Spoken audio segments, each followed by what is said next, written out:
Assalamualaikum warahmatullahi wabarakatuh. Perkenalkan, nama saya Siska Amanda dari kelas 86 nomor absen 32. Hari ini saya akan membahas mengenai tugas PPKN tentang nilai kepemudaan. Nilai kepemudaan yang ada di dalam diriku. Nilai kepemudaan atau ciri yang ada di dalam tubuh pemuda terdapat 7 poin, yakni yang pertama ada potensi, kedua ada hak, ketiga ada tanggung jawab, keempat ada karakter, kelima ada kapasitas, keenam ada akulturasi diri, dan yang ketujuh atau yang terakhir ada cita-cita. Poin pertama kita akan membahas mengenai potensi. Di dalam potensi terdapat 4 poin, di mana 4 poin tadi akan diuraikan menjadi beberapa poin lagi.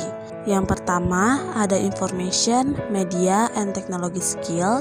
Yang kedua ada learning and innovation skills. Yang ketiga ada life and career skills. Yang keempat ada effective communication skills. Dan untuk beberapa poin penjabaran dari 4 poin yang saya sebutkan sudah saya perlihatkan jelas di dalam video. Sekarang saya akan bahas poin pertama dari information, media, and technology skills. Yang pertama ada literasi media dan visual literasi. Dalam video sudah terlihat jelas bahwa saya sudah memberikan contoh nilai kepemudaan yang ada dalam diri saya mengenai literasi media dan visual literasi. Itu pun beserta buktinya. Selanjutnya masih poin tentang information, media, and technology skills. Sekarang tentang multikultural literasi dan global awareness. Jika saya terjemahkan menjadi bahasa Indonesia, multikultural literasi adalah literasi multikultural dan global awareness adalah kesadaran global. Saya sudah menjelaskan dengan jelas disertai dengan bukti contoh nilai kepemudaan yang ada dalam diri saya tentang multikultural literasi dan global awareness. Ini adalah poin terakhir dalam information media and technology skills, yakni teknologi literasi. Seperti sebelumnya, saya sudah jelaskan dengan jelas di dalam video beserta dengan bukti. Nah, sekarang sudah masuk bagian kedua mengenai life and career skills. Nah, di dalam poin kedua ini terdapat lagi 6 poin yang meliputi pertama yakni ada kepemimpinan dan tanggung jawab. Kedua ada nilai etika dan moral. Ketiga ada sosial dan lintas budaya. Keempat ada inisiatif dan mengarahkan diri sendiri. Kelima ada produktivitas dan akuntabilitas. Keenam ada fleksibilitas dan kemampuan beradaptasi.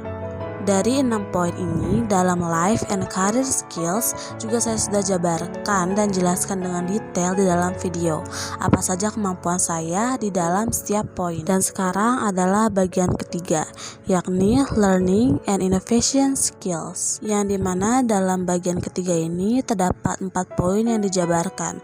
Yang pertama ada complex problem solving, yang kedua ada creativity, dan yang ketiga ada curiosity. Yang keempat ada risk taking, yang jika diterjemahkan berarti yang pertama ada memecahkan masalah dengan kompleks, yang kedua ada kreatif, yang ketiga ada rasa ingin tahu, dan yang keempat ada mengambil resiko. Seperti pada sebelumnya, pada bagian learning and innovation skills ini saya juga akan menyerahkan kepada kalian untuk melihatnya dalam video saja, karena di dalam video pasti sudah sangat jelas penjelasan dari saya dan sudah saya ceritakan secara detail bagaimana contoh nilai kepemudaan yang ada dalam diri saya. Nah, ini merupakan bagian terakhir dari poin potensi tadi, yakni mengenai effective communication skills yang terbagi menjadi 4 poin. Poin pertama yakni teamwork and collaboration skills, yang kedua ada personal and social responsibility, yang ketiga ada interactive communication, yang keempat ada national and global orientation. Atau jika saya terjemahkan ke dalam bahasa Indonesia, yakni berarti poin pertama mengenai keterampilan kerja tim dan kolaborasi, yang kedua ada tanggung jawab pribadi dan sosial, yang ketiga ada komunikasi interaktif, yang keempat ada menangkap atau mengerti keadaan nasional dan global. Dalam poin terakhir dari potensi ini sudah saya jelaskan juga di dalam video secara detail.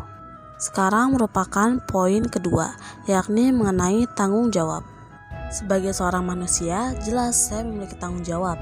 Saya berusaha dengan maksimal untuk bertanggung jawab atas apa yang sudah diperintahkan. Berikut adalah contoh bertanggung jawab saya sebagai manusia.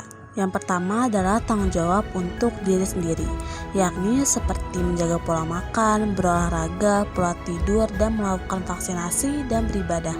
Yang kedua yakni tanggung jawab sebagai seorang siswi, yaitu mematuhi peraturan sekolah dan mengerjakan tugas yang diberikan dengan maksimal. Yang ketiga yakni ada tanggung jawab sebagai seorang anak dari sebuah keluarga. Sebagai seorang anak dan sebagai adik, saya juga memiliki tanggung jawab untuk memberikan mereka kebahagiaan dan patuh akan perintah mereka. Dari 3 poin yang saya sebutkan, masih banyak lagi tanggung jawab yang akan saya tanggung ke depannya.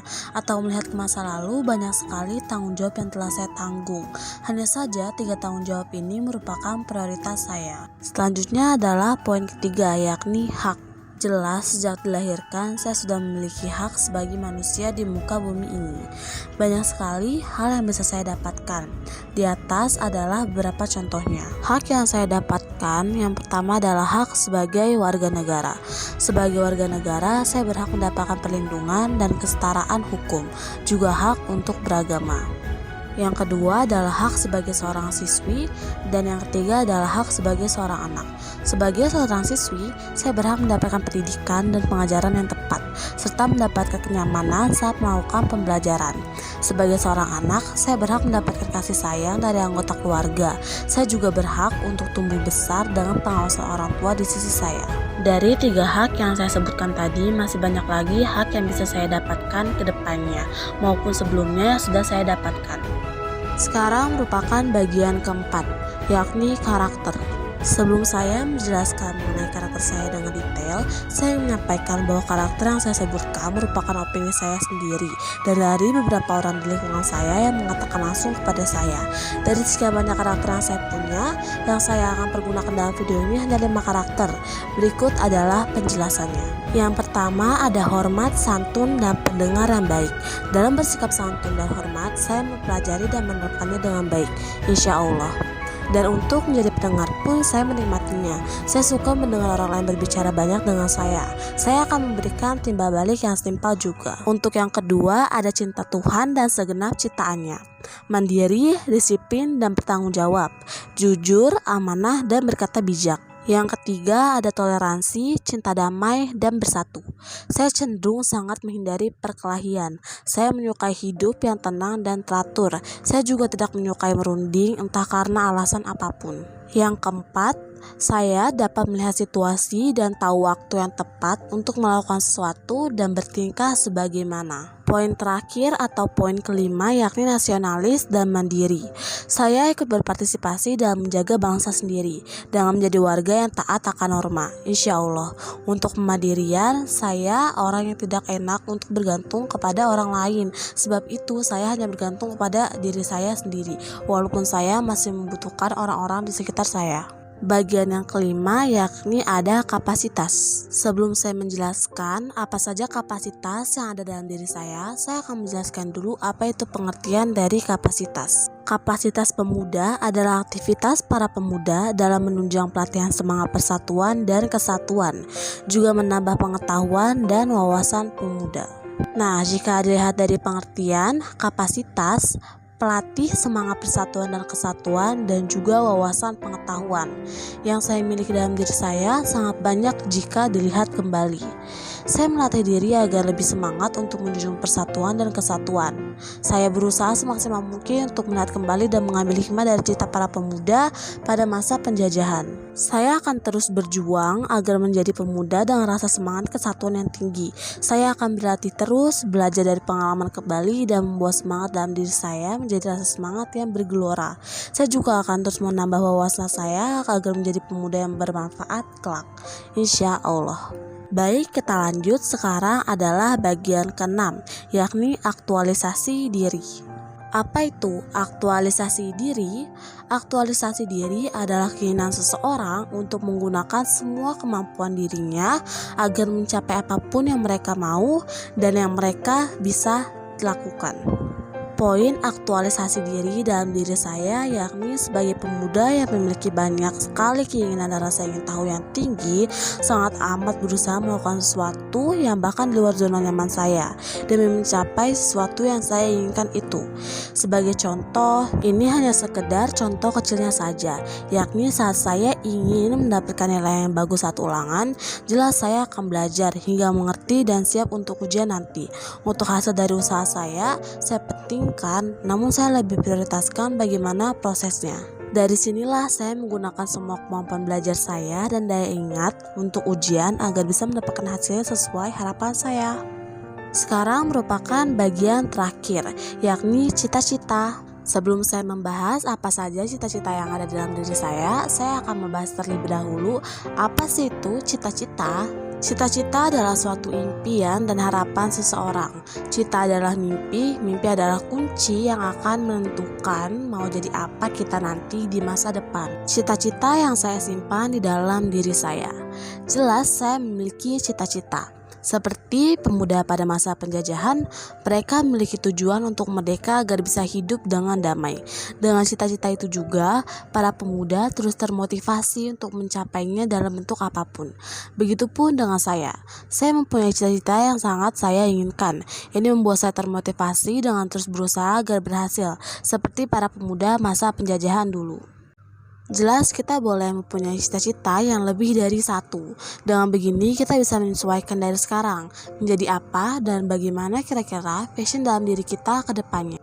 Untuk cita-cita saya tersendiri meliputi yang pertama, saya ingin menjadi seorang CEO, yakni merupakan direktur utama dari suatu perusahaan. Yang kedua, menjadi seorang penulis. Mungkin memang tulisan saya kurang bagus dibanding dengan yang lain. Namun, saya enjoy dalam menulis, terutama saat bermain dengan imajinasi. Yang ketiga, saya ingin menjadi seorang idol. Saya menyukai musik. Saya juga menyukai beberapa grup band dari berbagai negara. Bukan hanya dari segi musik, namun kerja keras mereka membuat saya termotivasi untuk bisa menjadi seperti mereka. Yang keempat adalah menjadi penyiar berita atau newscaster.